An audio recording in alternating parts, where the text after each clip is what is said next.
Hello guys, ഇന്ന് നമുക്ക് ബ്രേക്ക്ഫാസ്റ്റിന് ഉപ്പുമാവ് ഉണ്ടാക്കിയാലോ?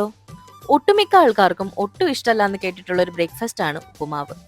പണ്ടൊക്കെ അമ്മ ബ്രേക്ക്ഫാസ്റ്റിന് ഉപ്പുമാവ് ഉണ്ടാക്കുമ്പോൾ ഇന്നും ഉപ്പുമാവാണോ എന്ന് ചോദിച്ചുകൊണ്ടിരുന്ന ഞാൻ ഹോസ്റ്റലിൽ പോയതിനു ശേഷമാണ് ആദ്യമായിട്ട് ഉപ്പുമാവ് ഇഷ്ടപ്പെട്ടു തുടങ്ങിയത്. പിന്നെ ഈ ഉണ്ടാക്കുന്ന ഉപ്പുമാവ് അത്ര മോശക്കാരനാന്ന് പറയാൻ പറ്റില്ല കേട്ടോ.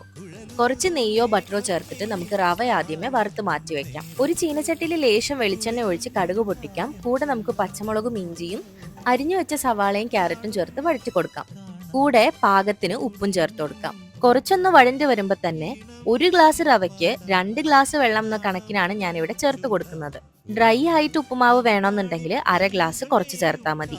വെള്ളം തിളച്ചു വരുമ്പോൾ റവ നമുക്ക് ഇട്ട് കൊടുത്ത് ഇടയ്ക്കിടയ്ക്ക് ഇളക്കി ഉപ്പുമാവിനെ സെറ്റ് ചെയ്തെടുക്കാം. ഈ ഒരു സമയത്തും ലേശം നെയ്യോ ബട്ടറോ ആഡ് ചെയ്ത് കൊടുക്കാം. കൂടെ ഒരു നുള്ളു പഞ്ചസാരയും കൂടെ. ഇനി പഴവും പപ്പടവും ചേർത്ത് കഴിക്കാട്ടോ.